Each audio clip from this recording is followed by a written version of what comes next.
The most disturbing cases revolve around psychopaths that were never caught, but still left behind the proof of their existence, maybe through calling cards or sometimes more gruesome means. This is the story of the torso murderer. In the 1930s, a psychopath known as the Cleveland Torso Murderer, or the Mad Butcher of Kingsbury Run, settled on the area as their hunting ground. They targeted areas within Kingsbury Run known as the Roaring Third, or Hobo Jungle, known to have gambling dens, brothels, and drifters alike. It was perfect for someone looking to snuff life that wouldn't be missed. It was during the Depression and watchful eyes were few and far in between. The killer focused on those of lower socioeconomic class, and between 1935 and 1938, their remains were discovered. Though only 3 victims would ever be truly identified, as the idea of being a drifter lends itself to having no ties or relationships to help identify who the others were. It is believed that there were 12 victims in total, but many other cases of remains uncovered with similar patterns gives way to the idea that the torso murderer was active in more than one region. What stood out in all of these slayings was how they were dismembered, always having the head detached, clean from the body. The first victim found, successfully identified as 29-year-old Edward Anthony Andrassy, was located by 2 boys at the base of Jackass Hill. He was decapitated and his head was found buried near where his body was. Morbidly, he was emasculated and only had socks on with rope burns on his wrists, suggesting he was bound before death. He was known amongst law enforcement for having various violations in the past and was said to hang out with questionable characters. The official autopsy revealed he was dead for 2 to 3 days before discovery, had died from the decapitation, and suffered hemorrhage and shock in his final moments. Edward had a history of working for a psychiatric ward but was said to have been unemployed after passing. An equally disturbing discovery was made at the site of Edward's remains. The decapitated remains of a Caucasian male victim, covered in oil that was at one point set ablaze. A bucket of oil with a torch inside confirmed this theory. Though his identity remained unknown, he was determined to be in his 40s, about 5'6", 165 pounds, with dark brown hair. As well, he had been dead for 7 to 10 days.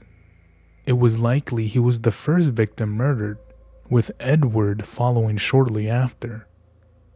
This victim would never be identified and was labeled as John Doe No. 1. Another discovery was made near East 20th Street in Cleveland, Ohio. Florence Genevieve Polilo's decapitated body was uncovered, dismembered, covered with paper, packed in half-bushel baskets. Her head was never found, yet the official autopsy report stated a slit throat as the cause of death. She was 44 years old at the time of death. On June 5, 1936, 2 boys were walking through Kingsbury Run when they stumbled upon what looked like bunched up clothing inside of a bush.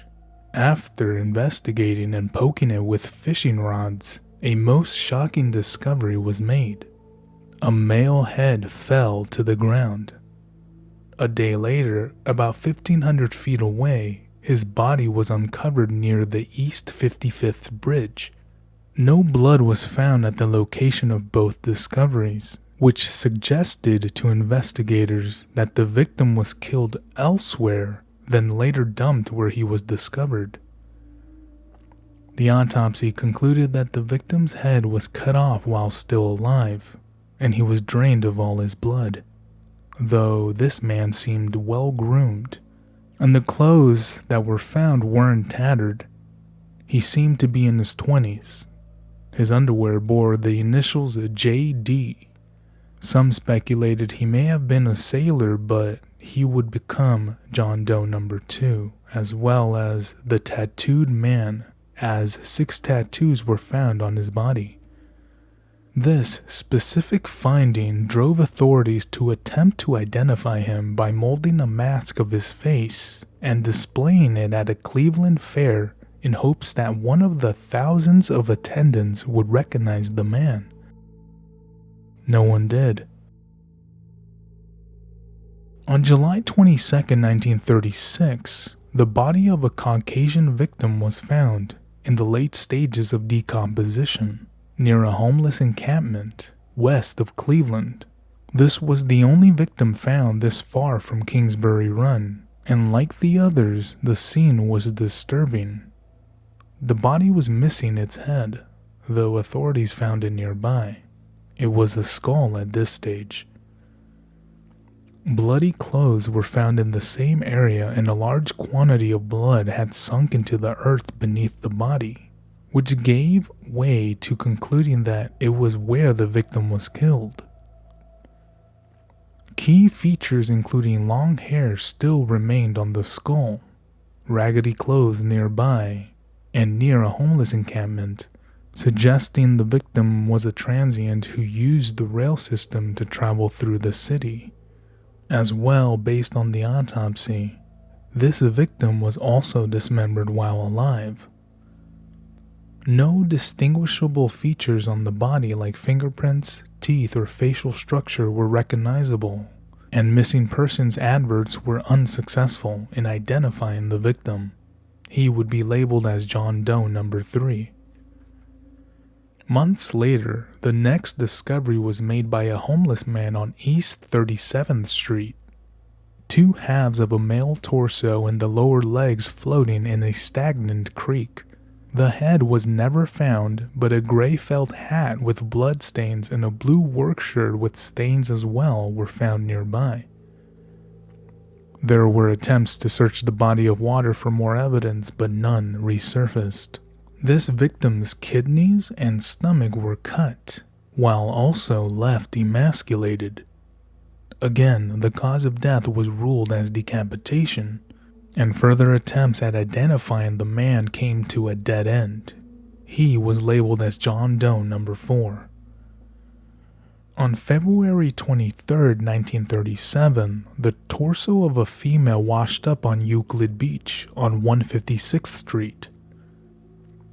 Her arms, legs, and head were missing. What looked like hesitation marks were present, and the cause of death was never determined. Unable to verify her identity, she became Jane Doe number 1. A few months later, on June 6, 1937, below the Lorraine Carnegie Bridge, inside of a rotting burlap bag that included newspaper from the year prior, were the partial, skeletal remains of a woman. She was determined to have been dead for about a year and initially thought to be Rose Wallace through dental records. This claim is debated to this day, and this victim is considered as Jane Doe number 2. On July 6th of that same year, the upper half of a male torso was uncovered in a burlap sack along with his 2 thighs. They were floating in the Cuyahoga River. The head and the organs were nowhere to be found, and trying to identify the victim was futile, which resulted in him labeled as John Doe number 5. On August 16, 1938, men rummaged for scrap metal at a dump on 9th Street in Columbus, Ohio, where a deceased woman was found wrapped in cardboard and rags. While her head was separated, it was found with the rest of the remains. Though there was no luck in identifying the victim, she became Jane Doe number 4. That very same day led to another grisly discovery nearby, a body of a man, dismembered but with all pieces found, though it was clear that these last 2 victims were slain months apart, implying the culprit made multiple trips to this area in question. Curiously, 2 days after the discoveries, the police chief received an odd letter from someone claiming to be the butcher, stating, "You can rest easy now as I have come out to sunny California for the winter. I felt bad operating on those people, but science must advance. I shall soon astound the medical profession. A man with only a DC. What did their lives mean in comparison to hundreds of sick and diseased twisted bodies? Just laboratory guinea pigs found on any public street. No one missed them when I failed. My last case was successful. I now know the feeling of Pasteur and Thoreau and other pioneers. Right now I have a volunteer who will absolutely prove my theory. They called me mad and a butcherer, but the truth will out. I have failed but once here. The boy has not been found and never will be, but the head minus features is buried in a gully on Century Boulevard, between Western and Century Crenshaw. I feel it is my duty to dispose of the bodies I do. It is God's will not to let them suffer." And a key detail in most of these murders was the cleanliness of the bodies, as if they were washed before being dumped, apart from the natural decomposition. At this point, police investigations were mounting. The press were reporting on the gruesome discoveries, and the citizens of Cleveland were in a panic. During these times, the responsibilities of safety director were in the hands of Eliot Ness. He was famed and renowned for leading the team of special agents known as the Untouchables, who enforced 1930s prohibition and eventually brought down Al Capone. Desperate to upkeep his reputation, Ness sent in mounting resources to try and capture the maniac responsible by assigning patrol units of 20-plus men to keep lookout, and even raiding homeless encampments. In spite of it all, the remains of the torso murderer victims were systematically uncovered. As this occurred, over 9,000 interrogations were conducted to try and stop the serial killer, though only 2 main suspects were zeroed in on: Frank Dolezal and Francis Sweeney. Frank Dolezal was uncovered to have connections with at least 3 of the victims, who were the only ones identified: Edward Andrassy, Florence Polillo, and Rose Wallace. He was incarcerated on suspicion of being the killer, though died under suspicious circumstances while in the Cuyahoga jail. This lead had been lost. Francis Sweeney was under suspicion because of the surgical precision by which the killer dismembered his victims. Francis had been a doctor at one point in his life, but during the late 1930s had become a drunk. Combined with the fact that Sweeney had grown up in Kingsbury Run and even set up an office for his medical practice years before, authorities brought him in for questioning. After he failed 2 polygraph tests, investigators believed wholeheartedly they caught their man. However, what eventually led to overlooking the past doctor as the killer was the fact that he was not only the cousin of a political figure that criticized Eliot Ness on his failure to catch the true killer, but that Francis Sweeney frequently checked himself into veteran hospitals for his alcoholism, which contradicted the torso murderer's timeline of activity. He was eventually forgotten as a suspect, but would begin sending taunting postcards to Ness in a way to add salt to the wound. The investigation had hit a dead end, and there was so much public outcry that it drove Ness to eventually burn down Kingsbury Run, where the victims were sourced from. While this faced much scrutiny, surprisingly, the killings stopped. One of the lead detectives on the case, Peter Marilou, had personally interviewed 1,500 people during the killer's rampage, and even when the killings stopped, he continued looking into the case and devised a theory.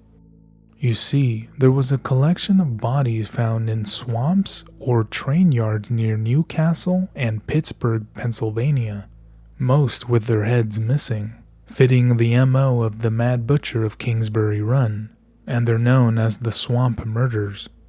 which prompted Mary Lou to conclude they were one and the same, but this was never officially proven. To this day, no definitive party has been named responsible for the gruesome string of slayings that plagued Cleveland for 3 years.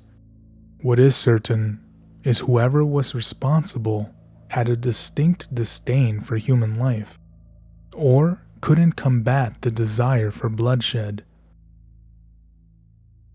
Thank you for tuning in. I appreciate all of you. If you enjoyed the video, please consider leaving a like, a comment, and subscribing, as it helps me immensely. With that being said, stay safe and until next time.